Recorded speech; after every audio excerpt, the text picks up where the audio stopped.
So it's no secret that phones have been getting bigger and bigger. Asus has been one of the few brands that continue to push smallish phones. Well, it looks like they're jumping on board with the big phone trend now too.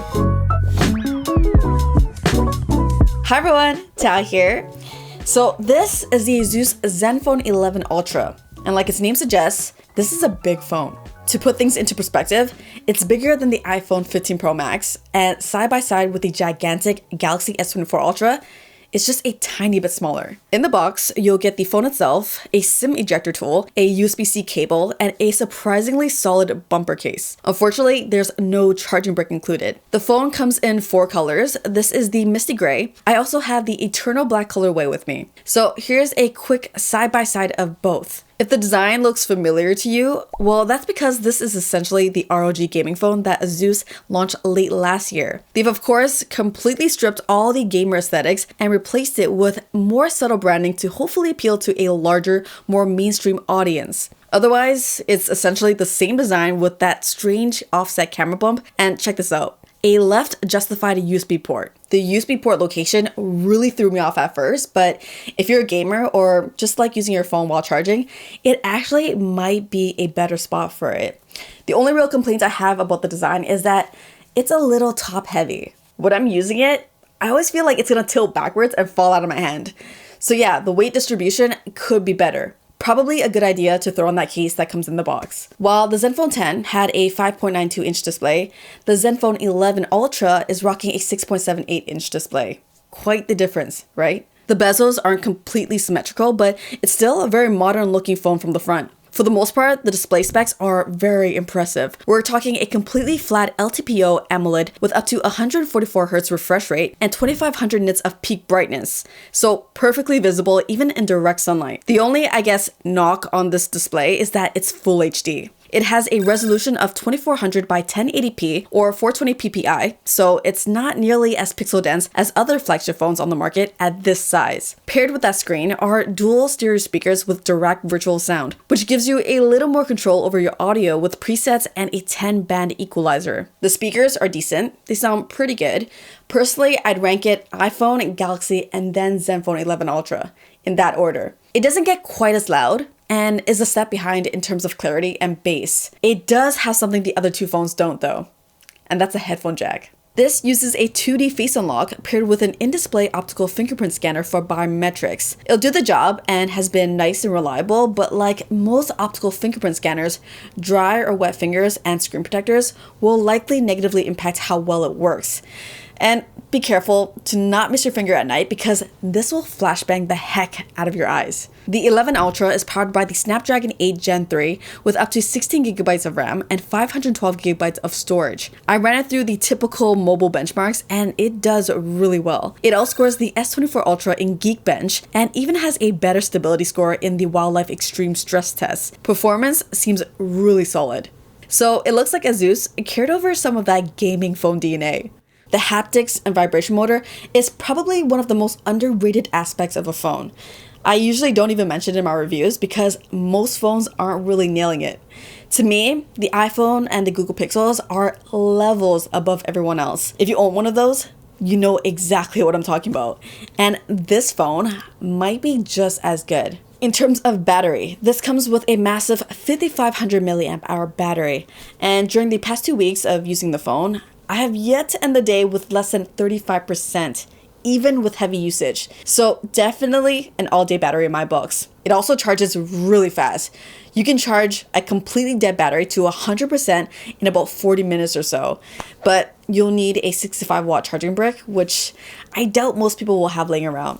For that reason, I really wish they included one in the box. Oh, and I almost forgot. The phone is rated IP68 for water and dust resistance. Now, this phone is essentially rocking stock Android with a bit of Asus customization sprinkled here and there. If you've used a Pixel before, this is going to feel very familiar. And I say that as a compliment because the Pixel experience has been known for being very clean, fluid, and snappy. What's cool is that they give you the option to use the stock Android or an Asus optimized version for different elements of the UI. This includes the volume adjustment panel, the power button menu, and the quick settings panel. I personally prefer the stock Android look, but if you wanted more iOS-like functionality, the Asus enhanced version gets you that. Swipe down on the left for notifications and swipe down on the right side for all your quick settings control. One of my ongoing gripes with stock Android is that I can't do folders in the app drawer. Well, Asus lets you do that here and also lets you organize apps exactly how you want. They've also included a variety of helpful quick panel toggles for things like refresh rate, system performance mode, and audio adjustments. My favorite software feature from the Zenfone is actually tucked inside this Edge tool. It's kind of like Samsung's Edge panel. It lets you open apps and pop-up windows that you can resize, move around, and minimize. But if you're playing a YouTube video, this actually supports background listening. So for example, you can load up any YouTube video, hit this button, and the audio will keep playing even if you leave the app.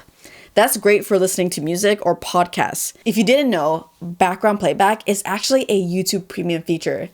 You gotta wonder if Google will care enough to find a way to block this in the future. The phone also offers a variety of AI features because AI is all the craze these days. It includes things like smart transcript, AI call noise cancellation, call translations, AI wallpapers, and better search functionality.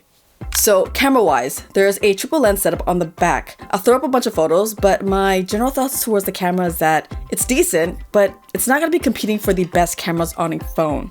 Still, for the most part, I'm satisfied with the photos, especially from the main lens. It can be somewhat inconsistent, but with decent lighting, you can capture some super nice shots with accurate colors and good exposure. I found the 3x telephoto to be a little disappointing though. There's just not a lot of detail and it falls apart pretty quickly once it doesn't get enough light. On the front, there's a 32 megapixel selfie camera with a nice and wide 90-degree field of view.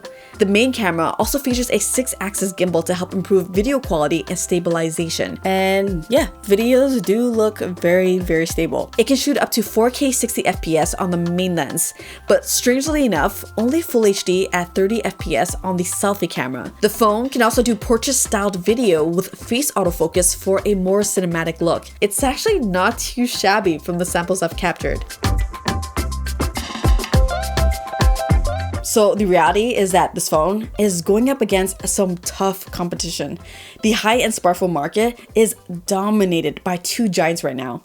Even Google is finding it hard to steal market share. Previous Zenphones appealed to the small phone crowd, but with the Ultra being larger, that's no longer the case. So I imagine the market for this phone is even smaller. Still, competition is good for everyone.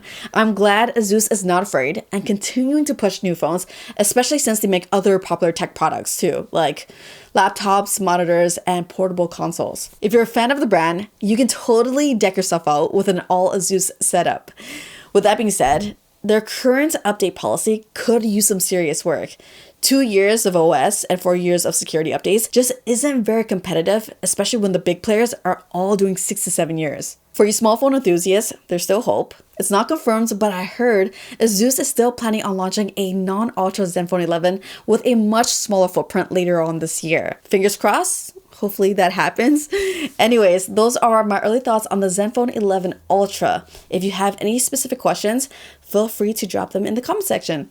Otherwise, thank you so much for watching. Until the next one, I'm out of here. Bye!